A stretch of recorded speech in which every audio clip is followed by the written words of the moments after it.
with head coach Carolyn Condit after the Red Hawks 2021 spring season. Coach, good to catch up with you. Just kind of want to review this season, talk about that MAC tournament, and that's where we'll get started. That epic 5-set match against Bowling Green in the semifinals. Talk a little bit about that and the fortitude of the team in that match. It was really like an instant classic. Well, thanks, Angie, and thanks, Bex, for your time again.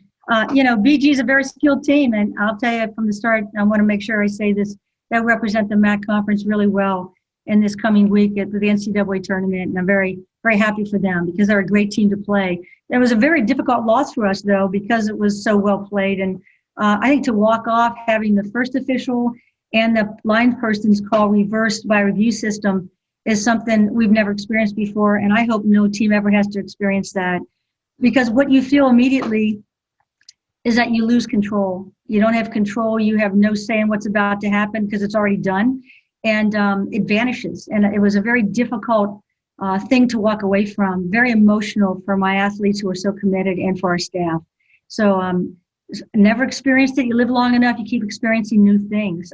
But had we tied that and won that call, it would have been a tie instead of losing the fifth set by 2 points. So we know it was tough, but Katie Meyer is one and two of their fine outside attackers, and she deserves the credit for hitting that ball in the seam to the deep corner in the left back corner and just nailed it. And that's what the cameras are set up for. So I respect the review system. I always liked it more when it just determined a point and not the entire match. So, but our team was special because they experienced 8 5-set matches. And you guys lived the season with us, and you're thinking, oh, God, not another one. But somehow we just got caught up in 5-set matches. And, we won 4 of them consecutively prior to playing Bowling Green. So we had staged another comeback in set 4 to get to set 5. And the neat thing about this team is they really, really believed they could win. And they hit a point about a fourth way into the season where they changed for the better, and they got to know each other, and freshmen were really engaging and fitting in, and the chemistry was what you hope it becomes. And they knew that they can win, and that's what made them special. And I think that when they believe in themselves like that, and they each pull others along, and the outstanding gritty play that we started to become known for, our juniors and seniors put that play on the court for us, and they made our 21 season what it was. And to me, it was so memorable. I can't thank our athletes enough for their commitment. And quite honestly, it might sound a little crazy and my alums might go, what? But it is the most favorite season of my career so far because of what these young people went through to be who they were and to show that type of grit.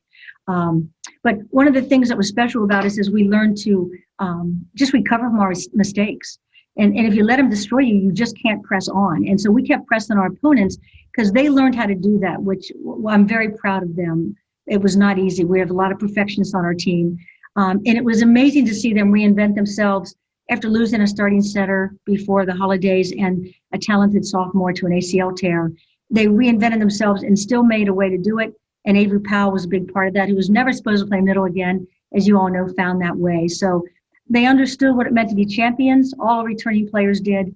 And they kept this burning desire inside them. And despite emotional setbacks and physical setbacks and the pandemic challenges that everyone in the country experienced, and wearing a mask for 5.5 months, but who's counting? I mean, they just didn't complain, and they kept grinding. And I just want to thank them if they're watching this and when they see this for all that they did and all they pushed through. I have to give our seniors the credit for the charge and leading that charge, and thought each of them made a difference in how and when they led, whether it was verbally or with their performances. And because there's 4 of them and they did that so well, it was somewhat overpowering in a really good way. And our freshmen and sophomores, the roles they played and how they were unselfish and they did whatever we asked them to do, you couldn't ask for a better group of athletes and young women. So super proud of them, and thanks for letting me ramble a bit, but it was one of those seasons that you don't want to let go. Coach, you talked about your juniors and seniors leading the charge as far as the grit and determination, your freshman and sophomore getting it. And that's what really strikes me about this team more than anything else is the team play. I think you and I talked, it was the Ball State match at Ball State where we just played horribly, but Allison Severance came out of nowhere that week and really started to play very, very well. You saw people all throughout the season. Gabby Harper had a horrible match, came back and had one of the best matches she's had in her life the very next day. And it's been that way, whether it's been Sarah Wojcik or, Avery Powell or, Morgan Seaman or Abigail Huser. It's been a team that has gotten this done for you. Thank you, Steve. It has been. And I think of the many great performances that Lindsay Taylor had coming off our bench, just to throw that in there. I mean, she hasn't even reached the top of her college game. That's just ahead for her. And we're so excited about her. And then she gets hit with mono. And that's another loss that we had during the season that, I should have mentioned earlier. I mean, she's not happy being out. We could have used her a couple of times, but everybody stepped up and, they just, I think carrying the gratitude of being able to play, I think we all learned from that. I think all our lives are changed from what we did last summer. And they just really realized what was important. And I just give them the credit. They turned that around themselves, and they had a chemistry, despite the fact it wasn't easy to be with each other as much in close quarters, especially during the first semester. When we were trying to create our chemistry, they found it, and it happened about a month into our spring season, and it was just their doing, and they found a way. And I'll tell you, these seniors played with their bodies sore a lot. I think they understand how much club they played, and it was starting to catch up with them, but they kept pushing through it too. You win 8 of your last 11 matches and make your sixth semifinal appearance in 7 years. And really, if you look at the box score, the seniors were tremendous in that semifinal match. And really, I mean, they've been there before, and it showed. And Morgan Seaman, 62 assists, Avery Powell, 18 kills, Sarah Wojcik, 16 kills, and just really showed up. Being able to get to that semifinal, since it was a much smaller tournament than normal, how do you feel that will help your younger kids as you move forward, since they've now seen this tournament environment and been in that dog-eat-dog match? That's a good way to describe it. And I got to throw Sophie in there for those double-digit kills too, because I was looking before at stats, and 4 of them had double-digit kills, with Avery leading with the percentage for the match. It was crazy good. But the thing that all of these kids on this team have in my mind, and what I observe and what Tanya and Mike observe, is that they don't care who gets the credit.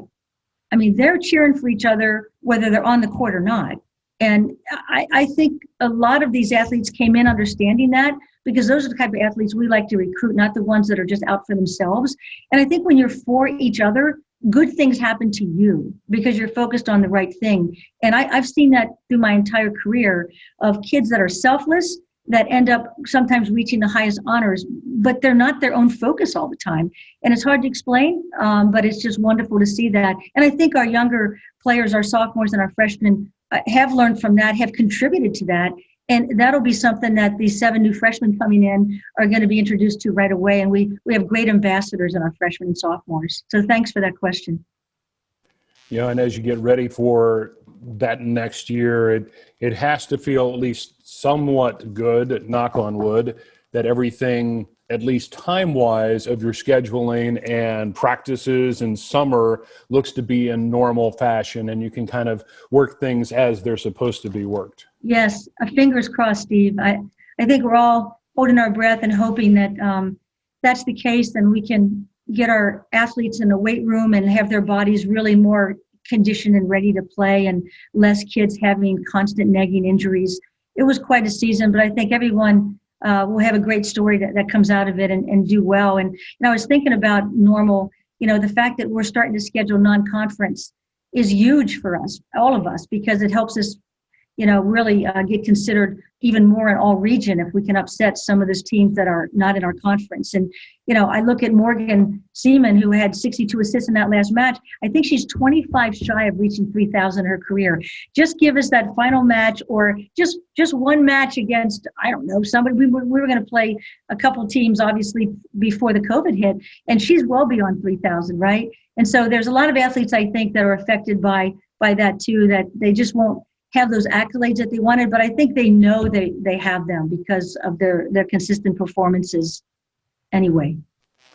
I think everybody's going to go back and take a look at what happened this past year, and this worked, this didn't, this worked really well. Maybe we should keep that for, going forward. Do you want to play the same team every weekend, Coach, in conference play going forward? I'm still thinking about that. Okay. Honestly, if you have a pretty experienced team and you don't have a lot of injuries, I think it could be a lot of fun. We had fun, but we had kind of a young team and too many things that interrupted things. But as a competitor, I love the challenge of that. Would I have rather had it the other way this year? Probably, but next year will probably be one of the youngest teams we have in 7 years. I don't know which way the vote's going to go. We'll go at it no matter what they decide. But I think it's really tough. And if they do, I think they have to get rid of the Tuesday matches and maybe give us one more week of conference at the front end so that we're not playing, because that was really grueling. And everyone went through it, right? You had 6 matches in less than almost 12 days. Yeah. So, good point. Talk about accolades and some postseason honors for your group. Sarah Wojcik, first team All-MAC, a really great honor for her. Avery Powell, second team All-MAC, and also MAC All-Tournament team. Just talk about some of those accolades that came their way postseason. Yeah, I mean, we were so pleased to have both of them recognized, and I really wish Morgan could have been recognized. There's the kid that's setting the ball and goes from a 6'2" to a 5'1" 2 or 3 times in her career, and makes that possible. But again, Morgan's just happy for her hitters, and she knows what she did, and they're just determined athletes, And I saw young, meaning junior Sophie Ramirez come up and show that grit, hitting some incredible out of system balls to even get us to the 5th set. And when you want it that badly and you just think positively, I always tell them what you believe you are. And if you believe you're good, if you believe you can do this, no matter what time of the game it is, you're going to do it. And we had so many juniors and seniors and sometimes sophomores step up and show that.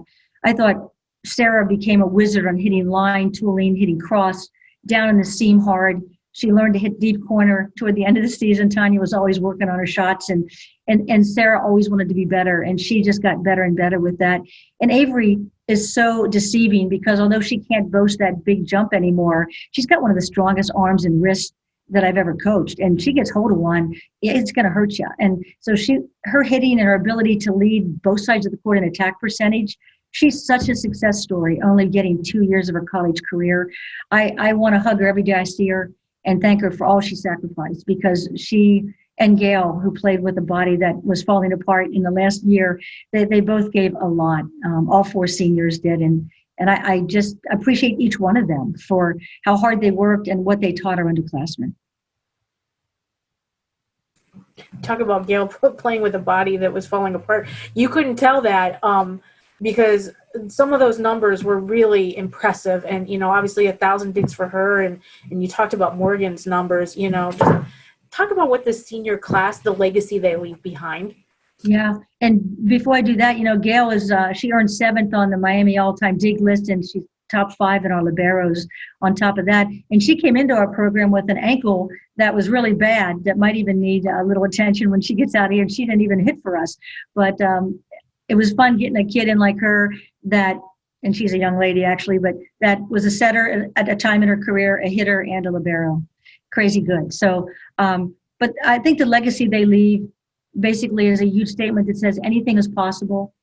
Believe in each other, be good to each other, be great teammates, work hard, keep your body in shape, and anything is possible.